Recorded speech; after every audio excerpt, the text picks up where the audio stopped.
and they look like favorites. This is my lock of the week. Dodgers. No. But don't do this. All right, guys, welcome back to the Vegas Sports Panel. I'm Devin, he's Bob. Today we're going to talk about the lockout. Some people think I've seen it written, it's not that big of a deal yet. Well, it's been since December 1st, Bob. That's it, when the agreement expired. Yeah, so now it's just like, and a lockout, you straightened me out on this earlier, which I appreciate. I thought the words were kind of interchangeable, strike and lockout. And it's actually whoever initiates it, right? Strike is the players won't show up for work. Lockout is the bosses won't let you show up for work. Right. So we're in a lockout. The bosses are shutting everything down. But either way, it pushes it to a negotiating situation, right? In this case, there also was a CBA that expired. Mm-hmm. So usually these happen at the end of CBAs, right? Not in the middle of them or anything like that. Okay. Once again, just you guys might know all this stuff, but if you don't, a little education.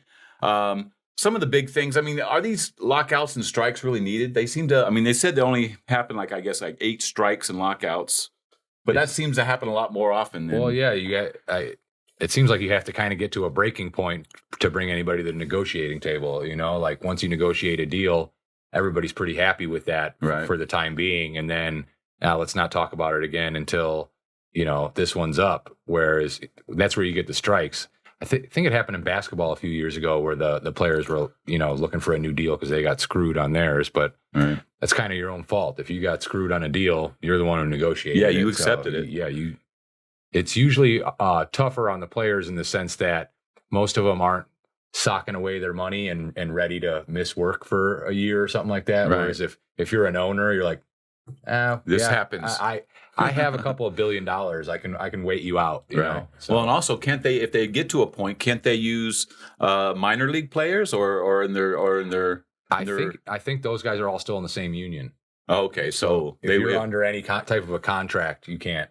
You'd have to go get like scabs, guys that aren't even minor leaguers. You have to be getting like high school players and stuff. Yeah, and normally, obviously, it always happens when there's more money involved. Mm-hmm. I read that there was like the revenues went up from 2015 to 2019, but the average salaries went down. Mm-hmm. So that also casts. If I know it, believe me, the union knows it. Everybody knows it. So at the end, it's just like, do they go and ask too much? The baseball, but they got a strong union though. Yeah. Well, and also it's like we were talking about off air. Like you said, the revenues went up till 2019. Well, in 2020, COVID happened. Those owners got no revenue other than their TV deal. There was no fans in the stands buying $12 beers and $8 hot dogs for 81 games a year plus playoffs. So they lost out on a lot of revenue that they were not planning on losing out on. So it's not like, they lost money or anything, but they had, were expecting to make a certain amount, didn't make that, and now they're trying to make that back up. Right. And no one could have predicted it. Because the players made the same amount of money, but that's what I was going to say. If the fans are there or not. They get paid. And that, excuse me, and that's the thing that a lot of these players and a lot of leagues don't understand is the real responsibility that these owners and stuff have to take. Most of the time it's smooth sailing. You got guys that are handling things, everything is under control. But every once in a while, something like COVID or something comes along to where you got to just take it and just go, you know what? There's nothing we can do. Yeah, we're not playing games, but I still got to pay the rent on the building and, I still got to pay everybody's salary with no money coming in, So that's why you got to kind of be a billionaire to own a team. You got to have cash deep pockets. Flow. Yeah, absolutely. We were talking about how you own your house. It's great. You get right off the interest. It's mine. It's my land. But when the sink breaks or when something happens, you don't have a phone number to call except Roto-Rooter or something. But you still got to pay. Yeah, you got to come up with the money. So and sometimes these guys just think, oh, they're so rich anyways, they can deal with it, and that's true. But at the same time, it's not zero money. These are big dollars. This isn't 50 cents or whatever, $1 million. This is big money. Yeah, and that adds up. So all right. Like I said, the last one, the lockout that lasted the least was in '85. It was only a few days, so we're already past that. Yeah, but now they're not getting games canceled yet. Exactly, that's when it's really going to start. Yeah, exactly. That's when the money starts to talk. And they say also that they're meeting like every 5 days now or once a week, and they say that chances are when they're starting to get to a decision, they'll be meeting every 2 days, 1 day. It'll get down to where like both sides will want to get this handled. Well, once they start getting into late March, they'll be meeting every day if it gets that far. lock each other in a room and we're not leaving until we get a deal, because they're supposed to start the actual season and gaining revenue, you know, the end of March. Right. So, and even if they sign a deal tomorrow, everybody's still got to get up to game speed. You know, Right. like you don't just like, okay, the lockout's over. White Sox, you're playing the Royals tomorrow. And it's like, okay, well, this pitcher hasn't thrown a ball in 8 months. Right. You know, like there's a ramp up period, you know, to get ready to play. Right. Even though it may not be as long as they give them. Yeah.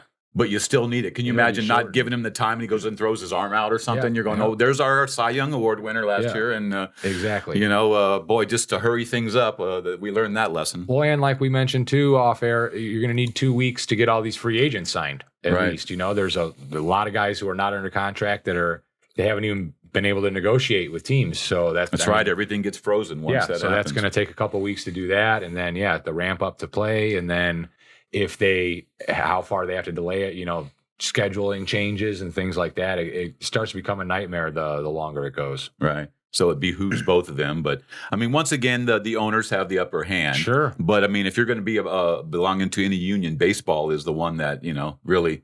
They have they've done the best for themselves as opposed to the other players' unions. Right.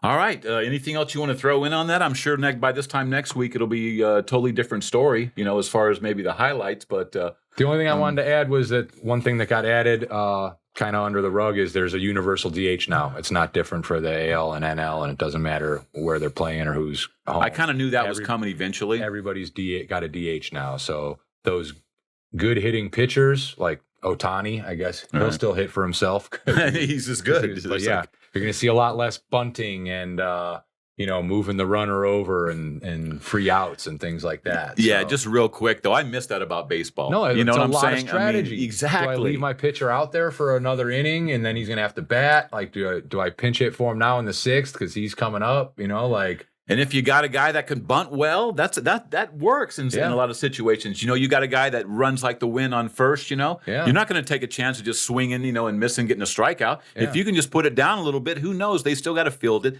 They still got to throw the ball. Yeah. You know, so, I mean, I don't know. Worst case scenario, now you got a guy on second. Yeah. But, you know, it's not the long ball, you know, and that's what everybody wants to see. Chicks it's either dig the long ball. Yeah.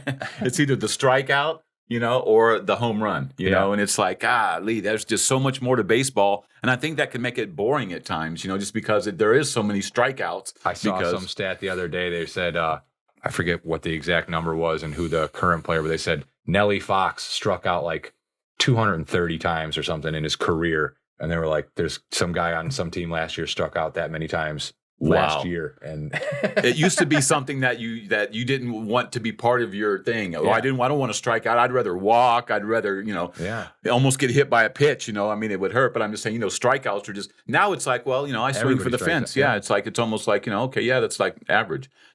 So we're okay with that. I mean, you know, but that's just kind of how it's evolved. Yeah. I don't know, man. You know, only hopefully sport where you're in the Hall of Fame. If you know, get 3 hits out of every 10 times you're up there, you're an all-star. I know. Crazy. I guess they've all got their own ways to get in, you know. But all right, is that going to do it for now? We're going to get together next week, or maybe as the lockout ends, and kind of to see from this video to where it ends up, and maybe do one on that. Otherwise, we're going to be doing a lot of NC2A basketball, a lot of NBA. Make sure you get subscribed, guys, and we'll see you in the next video.